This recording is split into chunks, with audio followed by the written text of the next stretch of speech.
హైదరాబాద్ నగరంలో pending property tax బకాయిలపై GHMC అధికారుల నిర్లక్ష్యం మరోసారి బయటపడింది.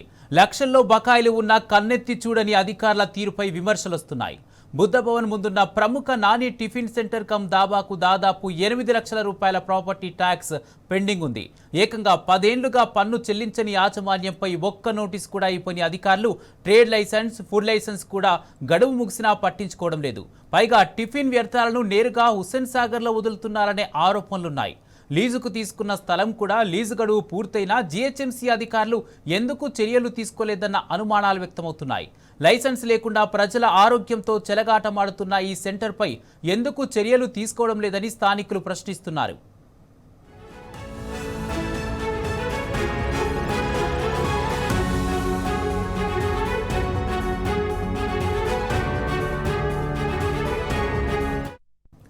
హైదరాబాద్ నగరంలో పెండింగ్ ప్రాపర్టీ ట్యాక్స్ బకాయిలపై జీహెచ్ఎంసీ అధికారుల నిర్లక్ష్యం మరోసారి బయటపడింది.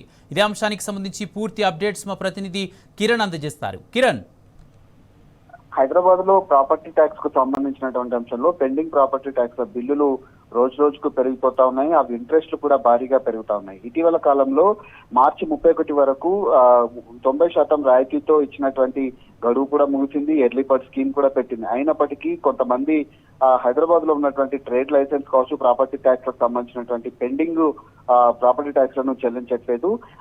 బుద్ధ భవన్ కు ఆపోజిట్ లో ఉన్నటువంటి నాని టిఫిన్ సెంటర్ దాబా ఏదైతే ఉందో అది పూర్తిగా గత 10 ఏళ్ల నుంచి ప్రాపర్టీ ట్యాక్స్ చెల్లించట్లేదు. దాదాపు 9 లక్షల రూపాయలు ఇప్పటికే పెండింగ్ బకాయిలు ఉన్నాయి. ఆ పెండింగ్ ప్రాపర్టీ ట్యాక్స్ కూడా చెల్లించట్లేదు. దాదాపు 8,52,000 పైన ఈ ప్రాపర్టీ ట్యాక్స్ ఉన్నటువంటి నేపథ్యంలో 9 సంవత్సరాల నుంచి కూడా కట్టట్లేదని కూడా తెలుస్తుంది. ఇటీవల కాలంలో ఆ ట్రేడ్ లైసెన్స్ ఏదైతే ఉంటుందో ఫుడ్ లైసెన్స్ కూడా ఎక్స్పైర్ అయిపోయింది. కానీ ఇష్టానుసారంగా అక్కడ లీజు కూడా, అక్కడ ఉన్నటువంటి భూమి లీజు కూడా పూర్తయినట్టుగా తెలుస్తుంది. కనీసం ఇప్పటి వరకు ఆ సదరు హోటల్ యజమాని కనీసం ప్రాపర్టీ ట్యాక్స్ చెల్లించకపోవడం, ఫుడ్ లైసెన్స్ ను రిన్యువల్ చేయించకపోవడం పట్ల ఆ సర్వత్రా విమర్శలు అయితే వ్యక్తం అవుతా ఉన్నాయి. అందులో ఉన్నటువంటి టిఫిన్ వేస్టేజ్ అంతా కూడా హుస్సేన్ సాగర్ లోకి వదులుతున్నట్టుగా ఆరోపణలు అయితే వస్తున్నటువంటి నేపథ్యంలో ఎవరైనా ప్రాపర్టీ ట్యాక్స్ చెల్లించని వాళ్ళ ఇండ్లకు వెళ్లి వాళ్ళ ఇంటి ముందు నిరసన కార్యక్రమాలు చేపట్టేటువంటి జీహెచ్ఎంసీ ఇట్లాంటి వాటిపైన కనీస నోటీసులు కూడా ఇవ్వకుండా కనీసం వాటిపైన చర్యలు కూడా తీసుకోవట్లేదు.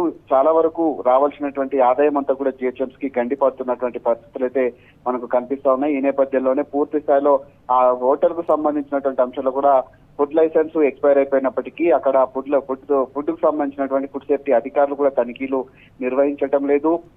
ప్రాపర్టీ ట్యాక్స్ చెల్లించేటువంటి విషయంలో 8,52,000 రూపాయలు అంటే 9 సంవత్సరాల నుంచి కూడా తాను కట్టట్లేదని కూడా తెలిసింది. అది బుద్ధవనం ప్రాజెక్టు కు సంబంధించినటువంటి బుద్ధ పూర్ణిమ ప్రాజెక్టు కు సంబంధించినటువంటి స్థలంలో లీజుకు తీసుకొని నడిపిస్తా ఉన్నారు. సదరి యాజమాన్యం కూడా ఆ లీజును ఎక్స్టెన్షన్ చేసుకోకుండా ఇష్టానుసారంగా వ్యవహరిస్తున్నటువంటి పరిస్థితులు నగరంలో ఇది ఒకటే కాదు, చాలా వరకు ఇలానే కొనసాగుతా ఉన్నాయి. ప్రతి అంశంలో కూడా ప్రాపర్టీ ట్యాక్స్ లు కోట్లలో పెండింగ్ లో ఉంటున్నప్పటికీ కూడా కనీసం ఆ ప్రాపర్టీ ట్యాక్స్ చెల్లించడంలో జీహెచ్ఎంసీకి సంబంధించినటువంటి అధికారులు కూడా విఫలమయ్యారని మనం అర్థం చేసుకోవచ్చు. Right, thank you Kiran.